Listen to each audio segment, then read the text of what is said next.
It's my pleasure to introduce an individual who is going to talk to us for just a few minutes about a European call to action on preventable blindness.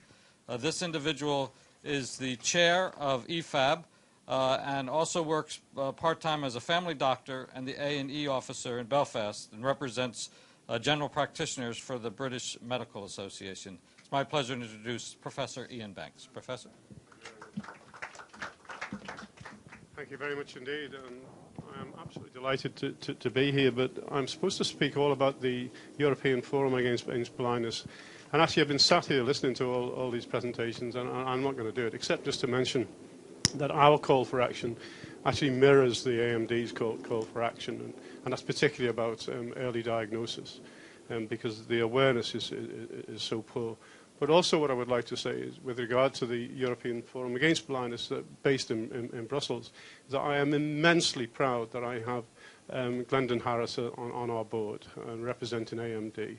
And that man is a driving force, and this is a classic example of what can be done when somebody like Glendon Harris gets together with the right kind of people to produce this kind of meeting. But I was sat just there, just across the way, and I was looking out the window.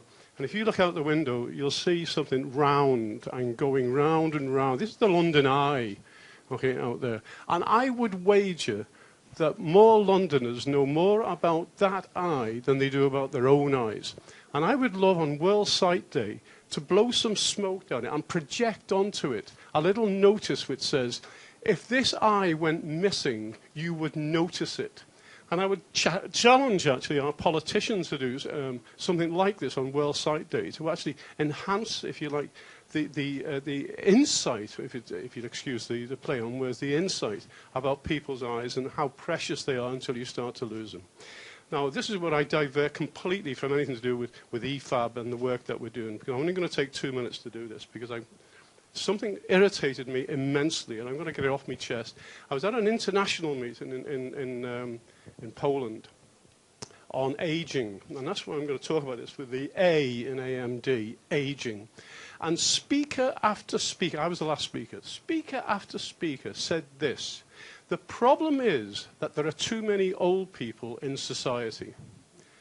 Now, I know what they were trying to say. I know what they're talking about in terms of, I knew what they were trying to say. But when I went up to speak, I said, imagine saying this. Imagine saying, the problem is there are too many black people in society. Imagine saying, the problem is there are too many Jewish people in society. Imagine saying something like that. How awful it sounds to say it. I nearly said, imagine saying there are too many Irish people. I thought, shit, that's probably true. You know, better not.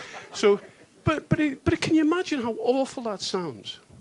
And when I got up, I said, the problem is not that there's too many old people. Give me as an example, okay? The problem is that there's not enough investment in older people. And they're lifting the retirement age right across Europe. But we're not investing in the health of the people who are getting older so they can work those longer hours and years in what would have been their retirement age, okay? And I said, we've got to invest in these people if we're really going to get the productivity, if you like, if you want to get it down to that level from people. And I'm a good example.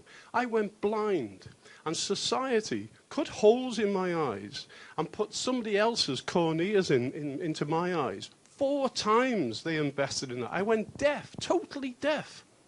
And society drilled a hole in my head and stuck this machine into my head so that I could hear. Now, you might all sound like Mickey Mouse, you know, and that's why I smile when I listen to an awful lot of people.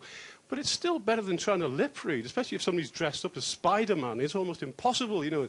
But the point being is that they invested, society invested in an older person, that I could carry on working as a doctor in an A&E department in Belfast when we really needed that kind of doctor.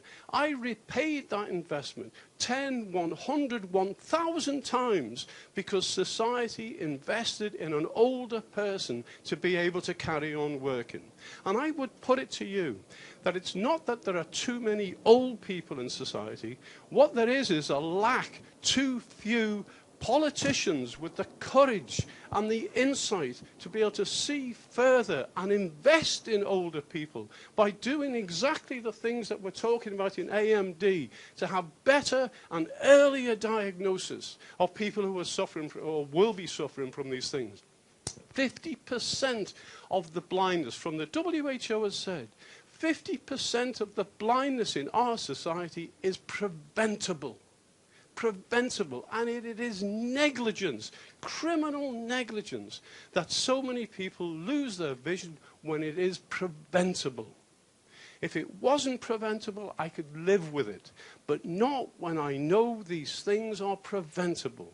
So let's see a little bit more like the politicians that we have in this room today, who've had the courage and they have had the time to be able to come and talk and listen about preventable blindness, because that's the key. And the more we get out there and talk about the London Eye, and if it was disappeared, people would notice, then maybe we'll start to get the message out there.